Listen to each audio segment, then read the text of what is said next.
What's going on YouTube? Welcome in, I am LiboATM as always, and welcome to another video here on the channel. This video is this week's Shrine of Secrets discussion. It's where we talk through all the perks on the shrine and I let you know whether it's worth you spending all of your hard earned shards on them. It's a kind of good shrine this week, I would say. It's better than it's been in the last few weeks. So as always, we'll start with the perk at the top, which is the Cheryl Teachable Blood Pact. So when you or the Obsession are injured, you both see each other's aura. After completing a healing action on the Obsession or having the Obsession complete a healing action on you, you both gain a 5% haste status effect until no longer within 16 meters of each other. Reduces the odds of being Obsession. If you are the Obsession, this perk deactivates. This is... I just don't see the benefit of it. Like, honestly, like I was sitting thinking when the shrine got announced, I was like, what situation could you use this with? What could you pair it with? But I just struggled to come up with anything. If you want to see people's auras, then run something like Bond or Kindred or Empathy or something. They're all a million times better because you see the full team or people who are in need rather than just happens to be the Obsession. And having a 5% haste increase within 60 meters could come in handy in like the specific situation is if you're being chased by the killer. But if you're not playing with a friend, then you need to like track the other person's movements perfectly, and the second that you deviate, it goes away.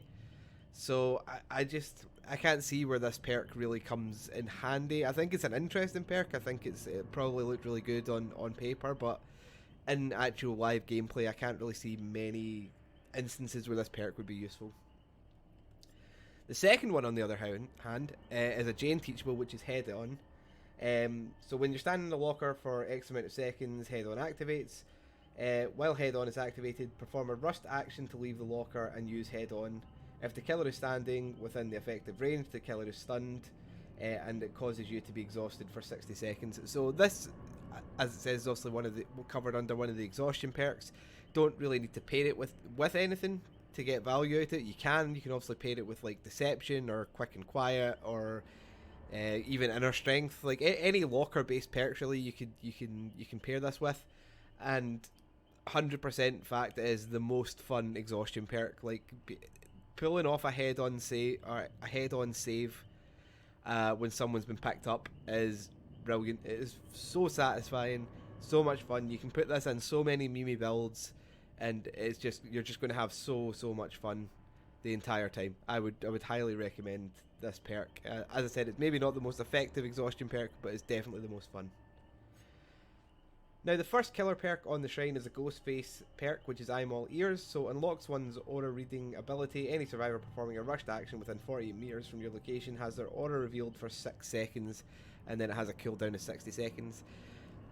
I'm gonna be real. This is probably one of the most underrated perks in Dead by Daylight. There is so many killers this perk is good on, especially like if you're in indoor maps or high walled loops and stuff. The ability to see what survivors are doing gives you just such an advantage. Like so, for example, if you're playing, for example, Pyramid Head. Let's look at that one. Someone vaults a long wall window and runs to the left. I'm All Ears activates, and you can see that they're going to fake a double back. You can, in theory, use your shockwave power through the wall to get hit on them, which you wouldn't have been able to do otherwise. You would have just been kind of blindly throwing one out and hoping for the best. But I'm All Ears will give you the information you need to know whether or not you can pull that off. There's so many different killers that benefit from this perk. You don't often see it being run an awful lot. I think it's maybe the cooldown is the only thing I think that lets it down, like the fact that it's 60 seconds, but I think any less than that would make it like ridiculously OP. But yeah, I think this perk is incredibly good and massively underrated. And the last perk on the shrine this week is the Spirit Teachable Rancor. So you become obsessed with one survivor. Every time a generator is completed, you see your Obsession's aura for 5 seconds. Each time a generator is completed, all survivors' locations are revealed to you for 3 seconds, and once all generators are completed, the Obsession is exposed and you can kill them with your Mori animation. So this is an interesting one. Like the downside of this perk is you only ever really see it in like end game builds. Like you'll see this along with like Blood Warden and No Way Out and things like that. You know what I mean? Like people build their perks around this one. So if you're going to be running Rancor, then usually it will be part of an endgame build. So like if you get to the end game, you'll be able to like confirm your kill on the obsession. But I honestly think the information that you get from it is basically like Bitter Murmur with extra stuff. So like people run Bitter Murmur to see what direction people are going after gens are completed, but you can get the same information from this, plus the added benefit that you can one shot down and kill your obsession at the end of the game. I just think it's a really interesting perk. I wish it was used more often. I wish I could even, for me, think of ways to use it more often, other than just in that kind of end game scenario. I think, for example, I know a lot of Huntress players run Bitter Murmur. I think this could be very interesting on Huntress.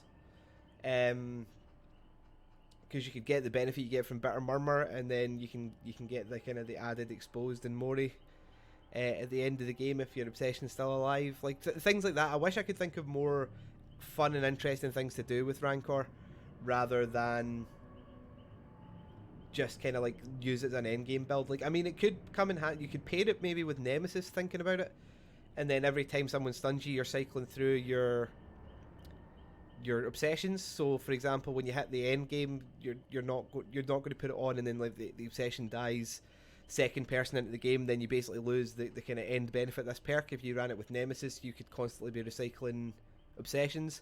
So that, I mean, that's something you could maybe pair it with. But other than that, I think it is pretty much majority just an end game perk. It's interesting and it's fun. I just think that they could have done, I don't even think they could have done more. I just wish that there could be more done with it, because I think it is really interesting.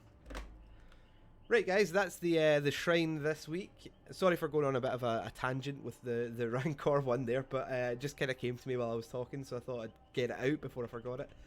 As always, we'll go through now and kind of pick the best from Survivor and Killer, and the best Survivor one, hands down, this week is Head On.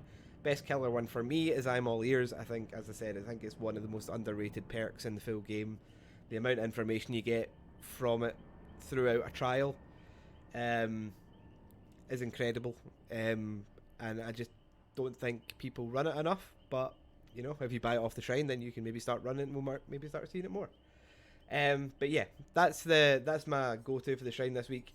Again, I would probably say any one of the bottom three you could spend your shards on and wouldn't be disappointed. Just don't get Blood Pact. Blood Pact's pretty meh at the best. But anyway, thank you guys. Thank you for joining me. I am LiboATM as always. Thank you for watching the video. Please like and subscribe to the channel. Go check me out over on Twitch at twitch.tv/LiboATM, where I stream a couple of times a week. I will be streaming tonight on day of release, playing the new chapter.